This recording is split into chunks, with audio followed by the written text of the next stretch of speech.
if you make content for views and for brand deals and for monies, you will fail. I'm a competitor. I look at it as, well, I compete outside of the arena too. Influencers, I feel like my job is to get people interested outside of the arena, to watch you perform inside of the arena. My dad looked at me like I was crazy in 2020, in the middle of COVID. I was going to be making 6 figures at a government job, full benefits, in like 2 years. And he's like, you're insane. I was like, dude, I'm doing what I love. So it's like you have enough time in the day to build up that side hustle to where it will replace your 9-to-5 revenue.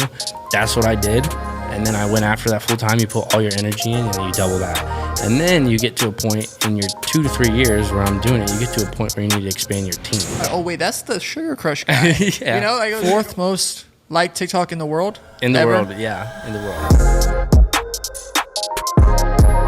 Let's just say welcome to the podcast. We have a very special guest. Hey, we're gonna talk about what his labels are here in a minute, but Nick Luciano, Yes, sir. appreciate you coming on, brother. Thank you. I'm happy to be here. I guess we can start like, who are you? Because like we can start there because obviously people know you from TikTok. That's probably where you get your start, right? But there's also a backstory before you ever went viral, so to say, on TikTok. So just talk about your origins, I guess. Yeah, well, to start, my name's Nick. I'm 26 years old, which is crazy to say. I don't even feel 26. But I've always just had a love for like social media, and specifically like creating. Like you guys are creatives too. Like our soul just like needs it. We need to make stuff, right? But yeah, I started out back in the days of when like Dude Perfect was like throwing basketballs over their house, and like they really inspired me. So I started like throwing basketballs and like setting up. I got like a little like it's in like 1080p was like the big thing, right? So I got one of those camcorders for Christmas, set it up. I was throwing basketballs in the hoop, and I was like just chucking them across the yard. And then fast forward to college, I went to school for engineering, and I'm sitting in one of my thermodynamics classes, and I was like, bro, I'm just so tired of like sitting in class and like I just want to create stuff. So I looked at my friend Sam, and I was like, I'm gonna get to 10K followers on Instagram. I was at like 2,000. And so I did like the follow for follow method, right? Which never sustainable. Yeah, never sustainable. I got the 10K, but like that was the start of when I was like, all right, I'm going to try this. And it was just kind of in and out, because with socials, it's like if you're not fully dedicated, it's not going to work. So I wasn't fully dedicated, but then fast forward even more, I became a mechanical engineer for the U.S. Army. Which, back up real quick, did you say where you went to school? You just said you... Yeah, so I went to University of North Texas. Gotcha. Yeah, North so Texas. I mean, that's a, I'm not going to say Ivy League, but it's known for its academics. Yes, I mean, they're definitely, I went there, it was between like Texas Tech and UNT, because those are two schools I looked at. And just because I wanted to move to Texas, I've always like, I wanted to get involved in the Western way of life. And so I was like, I'm moving to Texas. And so I went to UNT, and I chose their engineering program because it was like a smaller type campus feel. I didn't like the big campus vibes too much. Yeah. It was a big campus. It's like 37,000 students, but UNT, their engineering campus is separate. So you have to drive like 15 minutes off campus. Yeah. So, but yeah, and then I graduated in 2019, and I went to work in the technical imaging division for the U.S. Army. And basically it's a test center for anything military. So they'd bring in tanks, JLTVs, different types of weapons, and we'd test them under different conditions. So we used anything from like the Phantom cameras, like high speed. We shot like from 60,000 to 100,000 frames per second. 60,000 frames? Mm-hmm. Yeah, we could slow down a bullet. It was crazy. So like, whoa. Yeah. So how did I get that in my DSLR? What do we gotta do? Come on, Sony. The fastest we're going is like 240, bro. So, but yeah, with that, I got 2 mentors. One was an electrical engineer, and one had his PhD in mechanical engineering, and they taught me everything I needed to know about the high speed world. So when it translates to DSLR and the mirrorless game, and it's like, it's money. So then I just translated that. I downloaded TikTok on my desk one day, and then I started using my camera, and 2021 comes around, I film a HD video, and it just goes stupid viral. So did you do any freelance video creation, or you just went from like you bought a camera doing this high speed rate and then just bought it kind of for TikTok, or what was happening in terms of just video creation? No, that's a good question. So I started out freelance. I did weddings. Hated weddings. Yeah, I hated weddings. And I did a lot of like promotional videos for different horses, like studs, right? So people could basically like get exposure with their accolades, breed to them, basically help them get breedings, right? And then I got a really cool message one day about a girl who wanted to film her boyfriend doing the sport of ski joring, which is basically, have you guys heard of it? Never. When they pull the skis and the snowboarders behind the horse. Yeah. Dude, yeah. I've seen those TikToks. I always wanted to try it because I like snowboarding. Dude, I tried it on a snowboard. It is so hard.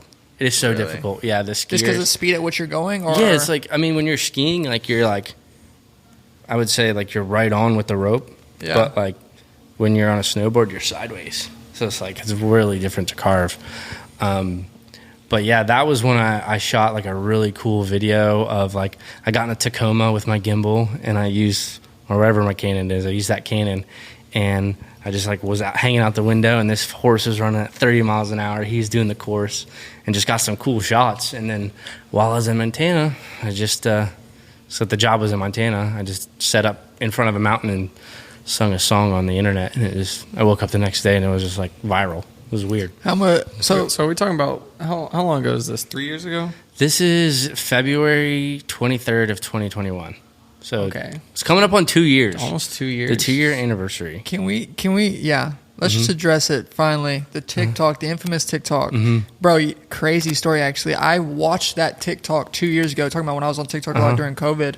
I came across it. I was like just watching it, consuming it. Yeah. And then you get to the point where we're here today, and it's like, oh, that Nick Luciano guy, like, let's connect with the pod. Oh, wait, that's the Sugar Crush guy. Yeah. You know, like, it was like a full circle deal. I was like, no way. But fourth most liked TikTok in the world? In the world, yeah, in the world. I mean, talk about it. Life-changing That's going to be a moment. thumbnail. Fourth most liked ever? Yeah, it's it's crazy. It come from a time of really just, you didn't know what I was going to do next. I was around 600K followers. I was losing followers. I was just like, you know, the way this algorithm affects your mental health is crazy. Like you don't get views and you're like, damn, what am I doing wrong? And you're competing against an algorithm, right? So, but aside from that, I was like, dude, what do I do? Like, I don't even know. I'm just like, I'm here on this job, and it really like brings to light that the more you create instead of creating for views, like you're going to be successful. So it's like, that's good. Like you got to create from the soul. And that was one video that I was just like, I felt it in the moment, and I still get these feelings. Like I know when something's going to do well because it comes from a source of like creativity rather than like, what do people want to see, you know?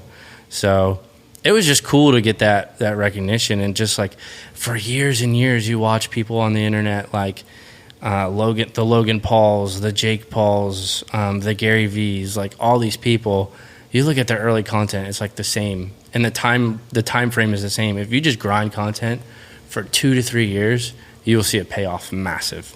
And it's just what happens. It's facts. Yeah.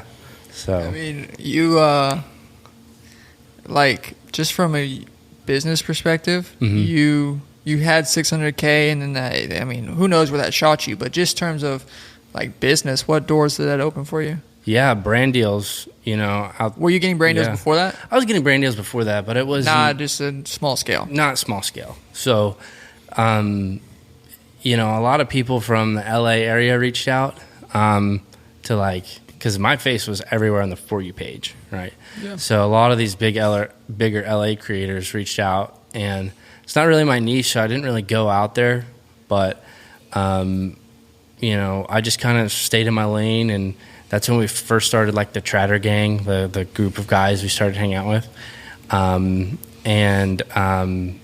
Yeah, just went from there. It shot me up to, I think, 5.1 million in like 3 weeks, which is dude. So crazy. when you think about this, is a crazy thought.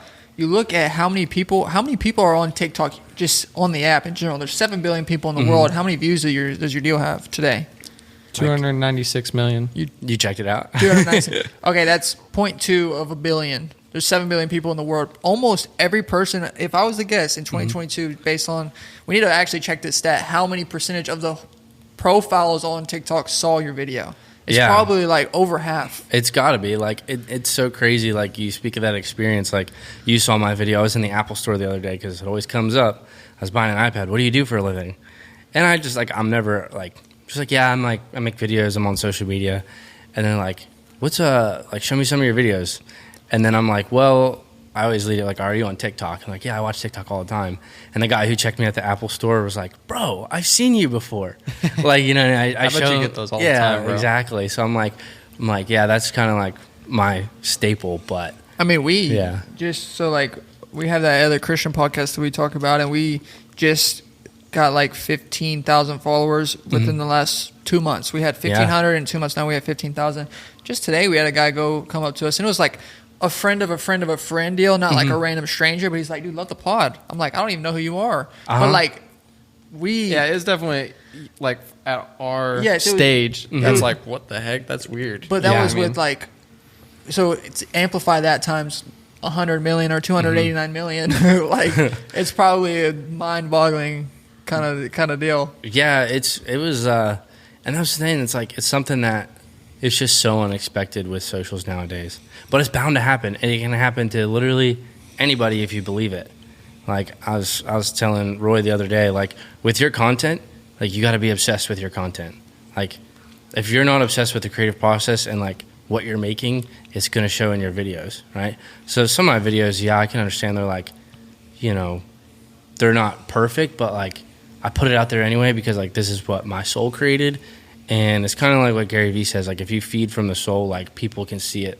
It's like the window is a lot more transparent. People can detect a fake quick, especially on TikTok. Oh, yeah. I think TikTok's quicker than Instagram. Yeah, Instagram is definitely a different algorithm for sure, but TikTok is just straight videos all the time. So yeah, just post when you can all the time. Yeah, and that's what I'm saying. Like, you could post, I was posting 5, 6, 7 times a day for like 2 years. Yeah. 7 times a day? Yeah, like between 2, 3 accounts. Oh, that makes sense. So 2 or 3 on each account. So 2 or 3 on each, or sometimes I focus on one, sometimes I focus on another. Yeah. It's just the most I've seen is the morning, afternoon, lunch, evening, kind of 3 times a day. So if you're really hustling and you're really making content, that's like the most posts I've seen someone do. Yeah. Yeah. Sometimes, dude, I'll just, I went, my second account went like crazy viral because I started doing these like funny videos with my animals, like yelling at them, but like a voiceover. and it was like, I forget, it was like, he's like, I've been doing Taekwondo in the Walmart parking lot. So if you don't want to get hurt, you better stop, right? And I was just like, it was this funny voice, and it just like 12 million, 13 million. I just spam posted it. Oh, and people, really? Yeah, it was on my second account, and I grew like 400K followers in like a week from it. It's just like this, like the time of content is just like insane right now. So, and like, congrats on the pod. Like, that's like, you guys are starting. That's awesome. Like, no, thank you. Yeah, if you keep grinding, that feeling is gonna like just keep going. Yeah, it's gonna keep going. Like, bro, you got a question or no? Talk about Chatterhouse. Chatterhouse. That was a project that it's an ongoing project. We're working on season 2 right now. Wait, so you have the Instagram page? Yes, we have Instagram and TikTok right now. And TikTok is about to hit the 600K, which is crazy. But the main vision behind it was like a country content house that we can bring in all sorts of influencers to tell their stories, have fun, and just make fun, wholesome content, right? And season 2, we have a lot of different guests and a lot of different, locations and video ideas, lots of stuff I can't talk about right now, but it's going to be awesome. No teasers. It's going to be fun. And we're restarting our podcast, Chatter Talk, that was a hit. But yeah, we did our first season, which was 6 or 7 months. And honestly, we were just focused on just being a good positive influence for the country Western space, and just making sure that, like our slogan for our podcast was a podcast centered around positivity and how to be a positive influence, like in the country space. Yeah. You know what I mean? And Chatterhouse was a project too to show people that like just you can do anything. Be yourself. It was like a lot of the projects that we start, me and Blake, was like, this is something we're going after, and we're going to show you guys that like these things are achievable, right? Because I watched Dude Perfect, I watched Team 10, I watched the Hype House, right? Everybody goes into these content houses, and there wasn't really one with like country creators per se. It's just the downfall of the country world is like when we've did something like that, everybody goes, how country are you, right? You know what I mean? It's like when those other houses started, nobody said anything about like that, right? The structure of a content house. Yeah, exactly. It's like social media looked at in such a different light in this space, and I think we wanted to break that stereotype too. That like, dude, like this is just about doing what we love, which is making videos, showing that you can do it, you can make a business out of it, and you can make people smile, right? And our main focus is the ag industry and the Western life. And I think it's just as country to make people smile than it is to obviously I think feeding America and like the ag business is very, very important. And we want to support that. Yeah. Right. But we want to use our platforms to encourage people to go support those businesses that don't have as big of a voice. Yeah. I mean, that's actually more important than being a cowboy is to get people to be interested in the Western lifestyle and those things. So I think you're playing a big role in that, of course. Like, I mean, that's what you need. Like, whenever, I'm a calf roper, I rodeo, and, what brings the fans? Well, half the fans don't know really what's going on. Yeah. And that's totally cool. Mm-hmm. They just come for, the guys to go crazy, throw fast, get off their horse fast. They like, it's like, what's going on? These guys are getting bucked off, and it's like, that's all cool. Like, who cares? Who cares why they showed up? Mm-hmm. Like, you're getting them interested in that niche. Yeah. And like, we should all be all the more thankful. You know what I mean? Yeah. And it's so funny. I sat down with me and the Chatterhouse guys, me, Blake, and Roy. We sat down with Western Sports Foundation, and we sat in on their whole clinic of branding and social media with these rodeo athletes. And there's a saying. And I heard it on another podcast. I'm not going to take credit for it, but it's like the most expensive sentence in any industry, especially this one, is we've always done it that way, right? And you hear it with like getting rodeo out there and marketing, like unconventional audiences to get interested in your way of life requires like unconventional marketing, right? So for example, it's like we're in a world of social media, right? But a lot of these companies still want to spend more money on radio ads than social, right? But who's listening to the radio anymore? The older generation. You're trying to get this new generation interested. You're going to have to hit them on what they're looking at every day. I mean, this is just a baseline advertising theory, but I mean, do you know Think Media? You keep up with Think Media, Sean Cannell? Mm-mm. People like, it's just camera tutorials, advertising, marketing strategies, whatever. But like the marketing basis is people don't, like you don't see traditional ads as much anymore. A lot of people buy from people they like. So you see the new wave of social media content is making content that provides people value, education, entertainment, or there's one more in there. I don't know if I'm blanking off the top of my head. And then, I mean, you're mingling in like sales pitches in there or making offers to them. But if you're just making offers to people, there's a good chance that you're not going to be seeing the results you want to see. Oh, yeah. Which is tying directly what you want to, what you're saying. And I also think that when you look at the rodeo industry as a whole, dude, I mean, you talk about this, but I think it's just always a step behind, and it's coming from that mindset of we've always done it this way, but a step behind in the media business. Mr. Beast sells chocolate bars. Yeah. You know how long Hershey's been selling chocolate? You know how long, Reese's, like he's fighting all these brands, but he's the only one that's killing it on YouTube. Yeah. So, it blows up anyway. Yeah. It's like, if you want to be like successful, we live in a world of like organic media, right? It's so funny. It's like, even I test it nowadays. I can get my camera out. I can make a very high quality ad, but sometimes it doesn't hit because it feels like an ad because it's so high quality, right? These people are like reaching for connection, And I think that's what the Western industry really, really misses, is that, like, you know, it's a touchy subject in this kind of world, though, because there's some influencers who have influence in a negative way, and there's some influencers that don't take their influence responsibly. You know what I mean? Yeah. So I think the Western world, being very traditionally rooted, looks for that responsible sort of influence, right? So I think just what the Western industry misses is that they're still looking at that stigma of, like, irresponsible influencers. And would you say that you fall under that kind of?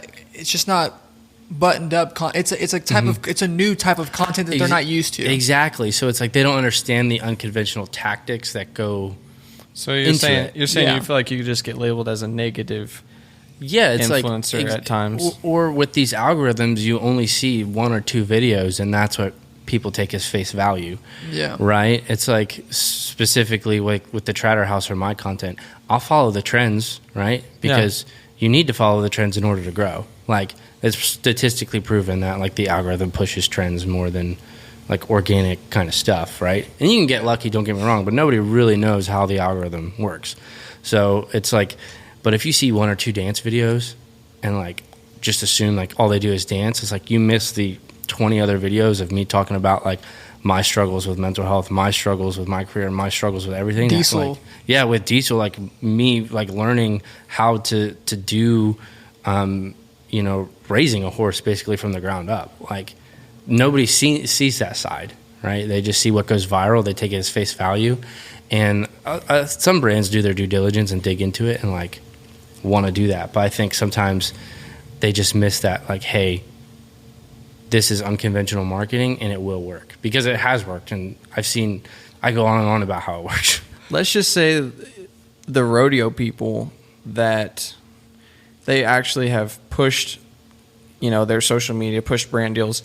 You see them making more money than the other guys, and it doesn't even have to do with their athletic talent. It's just based off of how they branded themselves. Absolutely. Right? And I look at it as, I'm a competitor, so I'm like, I look at it as, well, I compete outside of the arena too. Yeah. I compete when I go and rope.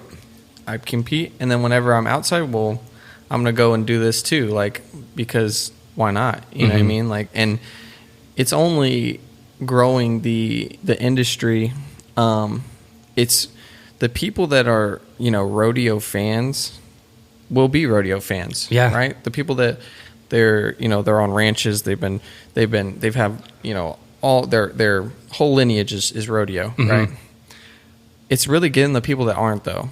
Yeah. That's the key to growing the sport. Right. Because those people are going to show up to the rodeo regardless. Yeah. Honestly, you know what I mean? So it's about growing that other. You see the like the athlete. So this leads perfectly. I want you to open it off. Yeah. Athlete versus influencer. Just when you say that, because they're obviously different, they're treated different, they're approached different from brands. Yeah. What's your experience? Athlete versus influencer. It's very different, because there's respect behind an athlete and their work ethic, right? Because it's very much, you know, something you train for every single day. It's like physical, you know, trials and tribulations. Versus, and that resonates with a lot of people in the arena, right? But then you talk about, what about outside the arena? What about people that don't know it, right? Now, influencers, I feel like, you know, their job, especially my job, is to get people interested outside of the arena. Right? So, like, to watch you perform inside of the arena, right? So I think they're equally as important. And I think when the Western industry, when we talk about brand deals, influencer versus athlete, sometimes the influencer can be more influential.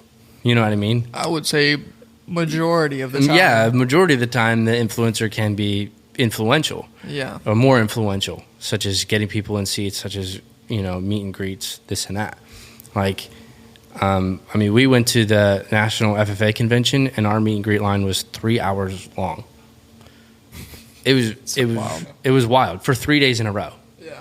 It was insane, right? And I'm not, like, I don't mean to sound boastful in any way, but it's like you put another rodeo athlete in that same position, like it's not doing the same. It's not going to do the same. I think I'm about to break traditional branding from the rodeo business, and this may not even make it in, but because I don't know if I want to spill it yet. You look at athletes. Athletes are, when they do a good run, tag sponsors. Boom, boom, boom, boom. Facebook, Instagram. That's the extent of their marketing. Plus patches. Plus this athlete. They're not getting any content. Out of it. They're just getting the, I won this and a tag. They're just getting exposure. And really, truthfully, what will for the athlete make them so much more money? It's a win-win. The athlete gets more money. The businesses get more influences when these athletes turn into micro-influencers, right? Or not even micro, major influencers. Or his brother, my cousin Ty, we're trying to run that up right now. Like you see on Instagram, motivational stuff is huge right now. Just these trending audios, these 7 to 8 second deals. Bro, you film iPhone videos of you practicing and throw that mug on there and post 2 a week, 3 a week. Your following will skyrocket. And then all of a sudden, in there, once you're already producing the content, you then start bringing in sponsors. This is about tagging sponsors, collabing with sponsors, bro. Like that's the next evolution of the ad game, Yeah, it's for sure, and that's where when we went to Western Sports Foundation, like teaching these guys that like you are the brand, right? And that's why truth be told, I can go to a sponsor and an athlete can go to a sponsor. They can have all the accolades in the world, but just because my socials are better, they'll pay me more, right? And that's just the truth of the matter. But like the fact is that, and what I say this is like the Western industry misses that these influencers have an audience that knows and trusts them, right? And you need to like a lot of these athletes do as well, but when it comes to like brand deals and brand performances, like just from a creative standpoint, like the influencer is always going to have the upper hand. But merging the two, which a lot of rodeo athletes do really well, Ezekiel Mitchell does it well, Tyson does it well, Trevor Brazil does it well. Yeah. A lot of these people do it really well, but what I think they miss is the organic aspect because this isn't like you got to be vulnerable on socials, right? You know what I mean? Like, it's not necessarily you have to get drama and tell everybody your life story, but people want to see more than rodeo too, right? It's true. And that's like they want to see like, I mean, it sounds cliche, but like they want to see what you drive. They want to see like what you're having for lunch. They want to see your diet. They want to see like how you think mentally. They want to see the ins and outs.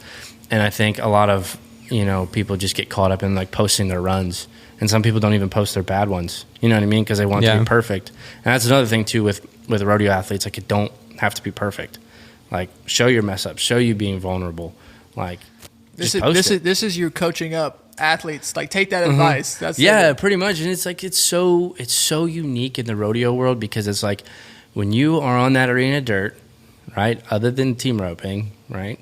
It's you. Like the spotlight's on you, and like I feel like if you don't take advantage of that and then translate it into social, it's like okay, now. Like, put that on social and let more people see it, even if you do fail, right? So it's like, and a lot of people too, like, miss the global part. Like, the Western way of life is so foreign to all these countries. If you hit the algorithm right, people will love to see horses. Like, I swear, people, like, in other parts of the world are so fascinated just by us, like, touching and interacting with horses. It's insane. Yeah. Like, yeah. Especially roping off them and then tying down a calf. They're like, what the hell is it? So it's like, why wouldn't you want to tap into that at all? Like, and that's what I think the battle, though, that I keep mentioning is like Western influencer and athlete and Western brands is like some of these influencers just don't use their influence responsibly. They don't care because the ag industry and this Western industry is really traditional in its roots. And if you're not having a positive impact, then they're like, what are you doing here? And that's like why I take it so seriously is like, yeah, I'll have fun and follow the trends, but that's not all I'm based on. Like I love positivity. I love uplifting people. And I love showing people that like you can join this industry. Like you don't have to be born in it because a lot of people that are born in it do a great job of keeping people out.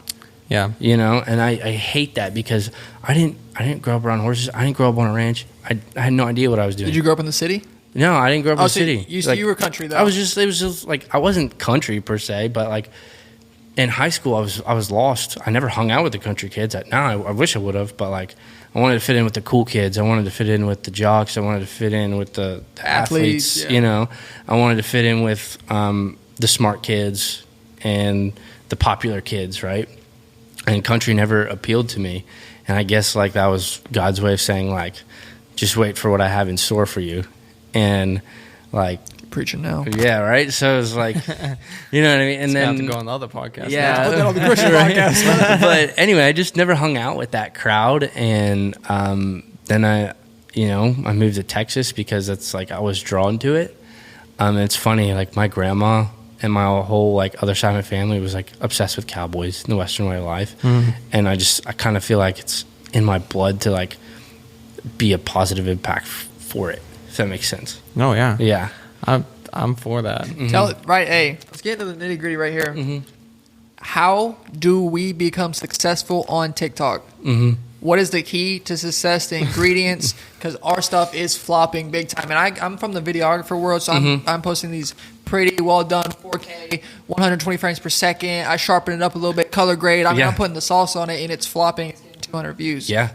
You're posting these iPhone. Yeah. What is your secret to success? My secret sauce to success is honestly the combination of these three things. And you mentioned it earlier. If you can be educational, if you can be funny, and you got to like looks have to do with it, like sex sells, right? So like, I mean, I'll do thirst traps, right? I'll be educational on my videos, and I have some funny videos. But then another little ingredient you could sprinkle in is like collaborations, right? Like what we're doing now. Like we'll get some clips from this, and we'll post it. Who knows what it'll do on social? But that's also like another big thing. You never know what's going to pop off, right? It's true. So, and you just gotta you gotta grind. You gotta grind and make it from the soul. That's the biggest thing.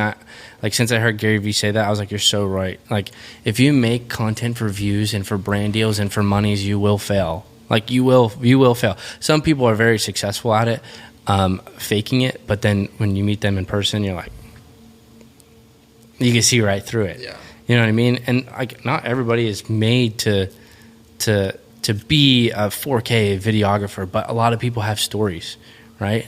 And don't be afraid to tell your story. It doesn't have to be perfect. Set it up right there and just talk. And I think the big thing too that a lot of people miss is talk to the camera like it's your best friend. Which is a skill you develop. It was tough at the beginning for even us. Yeah, and it helps with your public speaking too. Yeah, helps with like everything. Just treat that camera like it's your best friend. Like Alex Earl is one of the crazy influencers popping off right now because that's what she does. And she gained like 1 million on Instagram in like, I would say like 2 weeks. Really? Yeah. It's That nuts. is She's insane, like, bro. she's one of those influencer phenoms. She's like another Charlie D'Amelio. Yeah. Right. And like, and I think from that, once you get that, like those ingredients down, you're bound to hit. But you got to grind for like 2-3 years too. Like the time frame is is something that people don't want to accept. Yeah, for sure. You know, bro. You know Hormozy? Or you were about to say something? Alex Hormozy? You know Hormozy? Dude, I love that dude. Bro, he's legit. He kind of came on the scene very recently, but that's what he says. He's like, dude, you turn on the video, you're grinding for a couple weeks. I got no followers. I guess content creation ain't for me. Like you really haven't. He's on like you really don't know.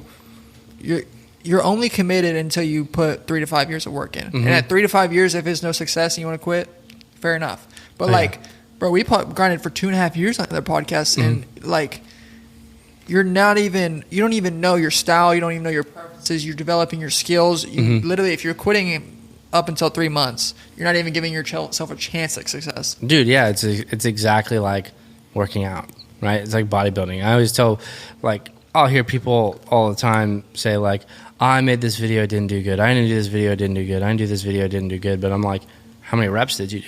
It's just like working out. Like, you ain't going to build your chest by like working out once every other week and like doing 5 reps, if that. Yeah. You know what I mean? It's like, and don't be afraid to tweak your style. Like, some of the videos that don't hit the first time, tweak it. Like, and test. Always test. Like, I have a backup account that found a sound that I can push 3 to 5 videos. They do decently well. Now I know if I really try and put it on my main, it has a good possibility of like popping off. Yeah. So it's actually, that's what, gosh, I got burned. That's what we need to do. Get that backup account and start testing stuff. I mean, just like, honestly, I would dude, there are times I post like 15 videos in like an hour. Really? Yeah, like, I don't know. I just like something fun about just doing those funny little trends and those funny faces. Like, I don't know. It's just fun to me. And then sometimes it hits, sometimes it don't.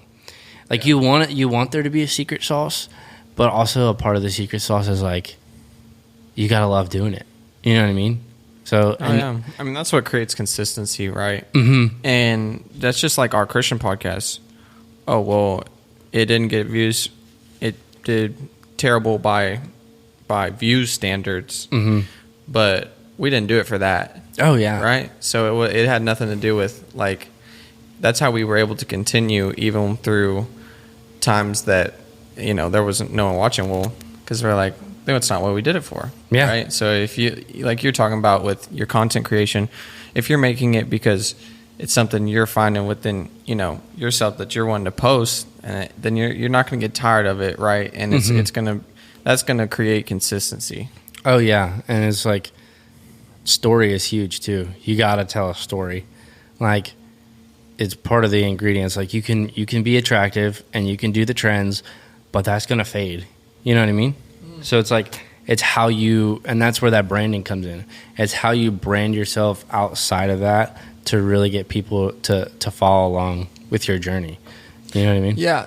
Now, talk about long form. Are you actively, because the strategy everyone says is the mothership strategy in terms of, because you're like the short form content king, right? Yeah. But then the people who are doing YouTube, they do the long form content and then they take their shorts and their reels and their TikToks from that. Yeah. How do you, it's kind of flip for you. What's your long form content situation? So long form, it's like, it's definitely more expensive to start. You know what I mean? And I've always looked at TikTok as a funnel, right? You got to be able to, you know, you look at it from a marketing standpoint. Back then, marketing used to be like, okay, go out, brick and mortar into the world, or, you know, maybe get a couple people on socials and build an email list and whatever and just hit your list, right? But now with TikTok, it's like you have the opportunity to hit a brand new list every time you hit that post button, right? And your list can grow millions overnight. And then it's funneling that people into your actual message and what you stand for and making them stay. You got to provide value outside of like what you do on the internet, right? Yeah. So, and I think long form is really just taking that short form content, funneling down to your meaning, and then making your long form content about what you truly stand for. And that's why we started Chatter Talk, right? Chatter Talk was all about like just positive influence, mental health. We talked a lot about, we did a segment called Ariat Affirmations, which was sponsored by Ariat. And just basically we take questions from people about like, you know, I'm struggling with college, or I'm struggling with my mental health, I'm struggling with my faith, or whatever it may be, and just give them like life advice. And that was super big because that boiled over into the ag teachers. Like when the ag teachers come to our merch booths, they're like, I listen to y'all's podcasts, and it was like, it really sunk in for some of my students. And that means the world. Like, and when we were at the NFR, we had a little 6-year-old boy come up to us, doesn't even have socials, but has Spotify. And he comes up to us and he goes, are you the Chatter Talk guys? In like the cutest voice. And I was like, what? Like, that was crazy. And his mom was like, I better watch what you're doing on my phone. You've been watching that Chatter Talk? Yeah, right. So, but like, I mean, just like having that kind of impact, I think that's where the long form game really matters. And I think in 2023 with Chatterhouse, we want to take our long form game we're bringing the podcast back, but we're also going to do like more challenges, right? And given that Western flair, you know? Bro, y'all have the capabilities to be like for real YouTubers. Like the YouTube like stereotype. It's not in a bad way stereotype, but fit that niche of doing the most extravagant, like that's what sells. That's a whole strategy on YouTube. Sorry, he distracted me. It's all strategy on YouTube. Is I moved into NYC, or my daily life as a NYC college student, or like just the deal. Y'all have that capacity to do it, which it's kind of exciting to see how it plays out. We did vlogs for the longest time. It's just when you look at the expense behind it, vlogging is a different kind of content, right? Yeah. And if you're not like this, then you have to have a crew or somebody that's dedicated to filming you. Editing's huge. And editing is so time consuming. So like I respect the YouTube grind. Like I respect like the Peter McKinnons of like the OG YouTubers that like grinded it out, and like, because that takes a totally different. It's totally different than 15 to 20 seconds at a time. But now we live in a world where attention spans are so short, is you got to capitalize on that 15 to 20 seconds and then drive them to your long form to make them watch more. Well, here's the real question: how do you make money from short form? Brand deals, obviously, but like when it comes to like YouTube, it's a clear AdSense way to make money. Yeah. It's probably more. I don't know. Is it more consistent? What are the terms of making money on socials? I would say like each algorithm is different. I'd say short form with like TikTok and Instagram, you're definitely gonna like creator fund, and so you have creator fund on TikTok, which pays 2 to 3 cents per 1,000 views, which is nothing really.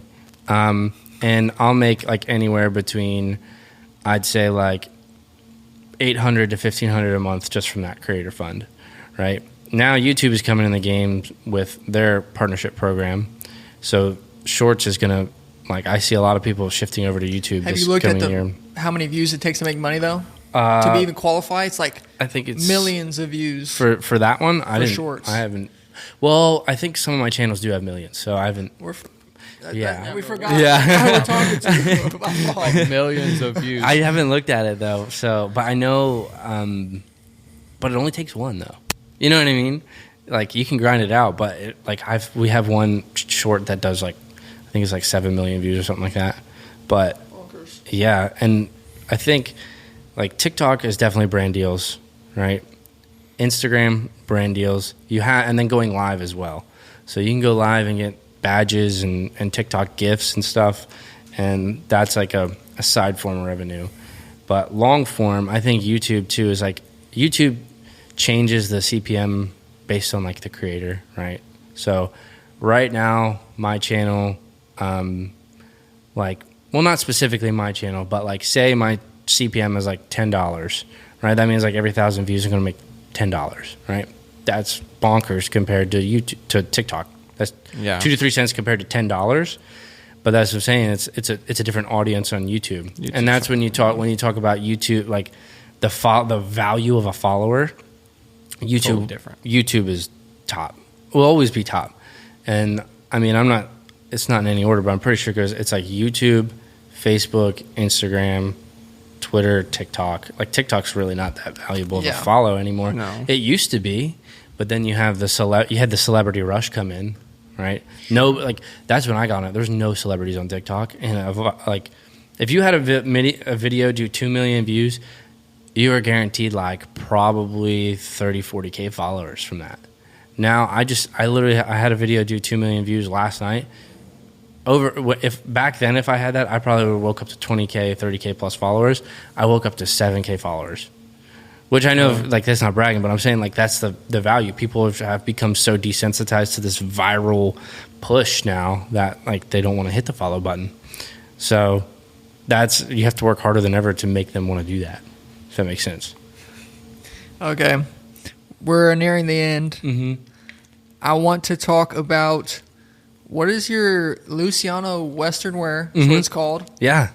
Talk about how you started it. I mean, you can even talk about like, you don't have to give actual numbers, like how much money you're making, but like, is it a profitable business? How you got it up and running? Yeah. All that stuff. Yeah. It's closing in on 7 figures, like really revenue. So like, that's all right. That's all right. It's like, it's all right. Like, it's like, I never would have imagined it, which is crazy. But like I said, like anytime you start a brand, it's all about branding and telling your story. And the whole reason I ever wanted to start a brand is because I wanted to make people smile. I wanted to show them that you don't have to be you can be whatever you want. Like, we're all actors in this life. Like, you know what I mean? It's like you can be whoever you want. You can step into whatever pair of shoes you want. Just in my life, I happen to step into a pair of cowboy boots, and I want to show people how awesome it is. And if you want to try them on, great. If not, then you're gonna make people laugh. You still provide them value. That's what I'm saying. It's like, you can wear some Vans or something. I don't care. Yeah. Like, whatever, regardless of whatever shoes you wear. But my whole slogan is bulletproof mindset, strive for excellence. And 2023 is definitely, like, I'm not perfect at it, but 2023 is definitely a year of, like, being bulletproof again, because this world is so adamant in telling you who you should be, you know? Cancel culture. Yeah, cancel culture being an all-time high, like, suicide rates, cyberbullying, like, there's so many people in your ear in this world telling you, like, how to be, you know? And it's like, to me, those are all just like little bullets hitting your mind. And you can't, like, literally the only opinion that matters of who you are is your own. So, and I want to show people that, like, that's what I'm doing, but I also show people that I'm not perfect at it, you know? But if people have got my slogan tattooed on them, they wear the wristbands every day. It's just something that they can look at and be like, you know what, this is a moment I'm going to choose to, like, be bulletproof and just go after it anyway. So that's what the brand is, like, all about. And it's just, you know, and then the second part is strive for excellence, because you can be bulletproof, but if you're not striving for something bigger than yourself, then, like, what's the point, you know? That's what keeps any human sane. Yeah, exactly. And it's along the lines of, like, you'll get what you want by helping other people get what they want, right? So that's how I am, is like, anybody just wants to be happy and have purpose, right? So if I can find a way to help other people be happy and find their purpose, then that's all that really matters. Like, money ain't a thing. I really, like, and I never did this with the vision of money. Yeah. It's like the second you stop putting all your trust in money and putting your trust in, like, you know, your purpose and, like, helping people per se, like, the money comes. You just work hard, believe in yourself, and the money comes. So that's what the brand is all about. That's one of my biggest motivations, is obviously impacting people's lives, but sustainability. Yeah. Like, it's always a worry. Yeah. If you're just being able to do content creation full time as a career, I mean, that's my biggest dream, of, like, just being able to create. And I know, like God will provide for me in terms of, like, money and monetary things and actual needs of mine. Like, that stuff is not really a big worry of mine. Just being able to actually participate. Yeah. And giving my full attention to something, which is what you're doing. You're being able to give your full attention to your brand, to your content, and not having to be halfway in, which a lot of people are on their job. They're like, I'm half in, I'm 1 foot in, 1 foot out the door, because I want to be doing my own thing, and they're not really providing anybody any value in their 9 to 5. So it's like, you're not really doing anything of any value because you're torn. Yeah. You know what I'm saying? Yeah, and that's where I was. And my dad looked at me like I was crazy in 2020, in the middle of COVID. Quit. Like, I was going to be making 6 figures at a government job, full benefits, in, like, 2 years. He's like, you're going to give that up. You're insane. I was like, dude, I'm doing what I love. Like, this is what I'm going to do. And I think as far as sustainability, a lot of people miss out on, like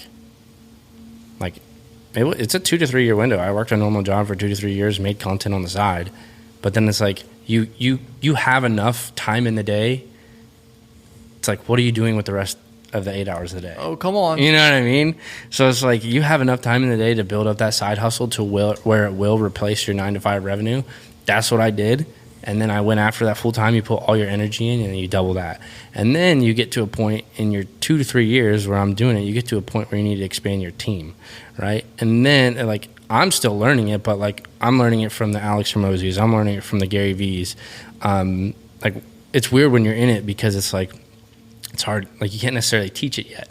But I'm at the point where it's like, if I want to, you know, scale, you have to work on your leadership skills, right? And in those 2 to 3 years prior to getting your brand to where it's at, you're focused on me. How do I sustain? And then you lose track of building other people up.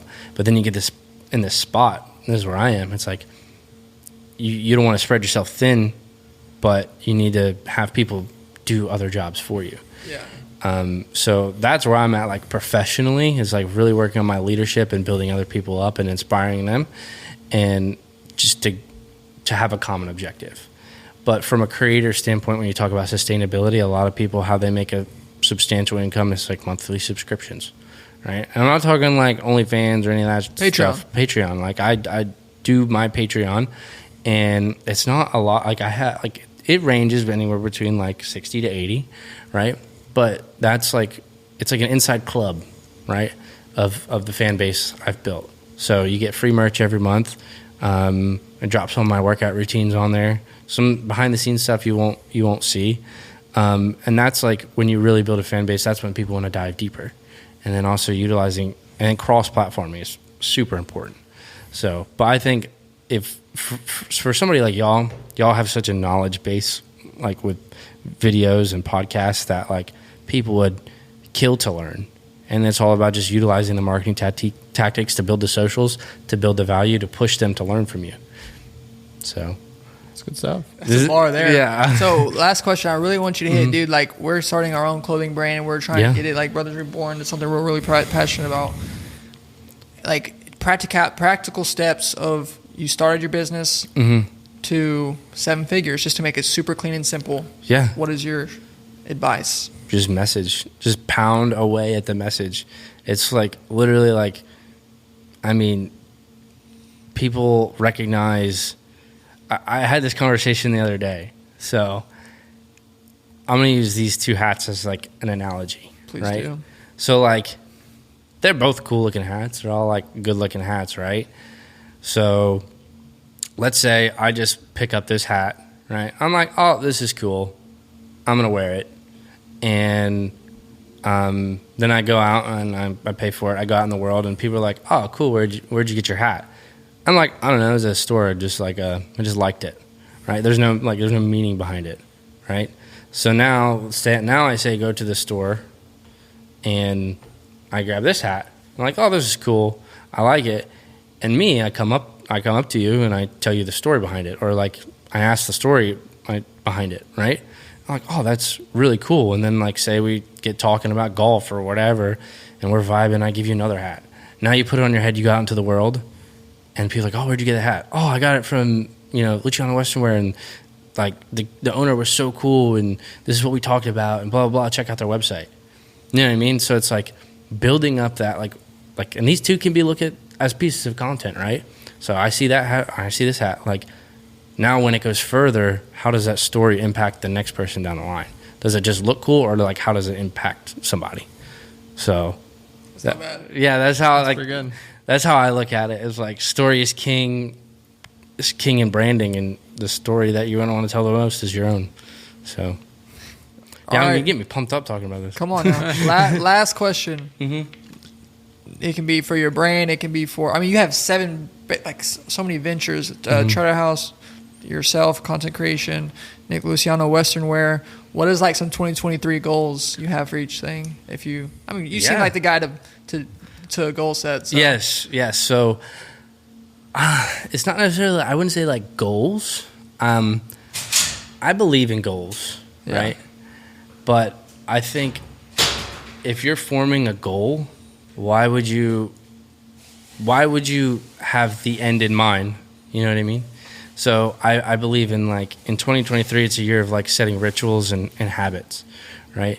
So like one of mine is like I posted on my Instagram like 4 things I'm doing, and one of them is just like I would say getting better sleep, right? So getting better sleep, I'm gonna start journaling every night, right? No screen time, 15 minutes before bed, and then plugging in my phone outside of my bed. Yeah. And then also is training, right? Training at least 3 times a week.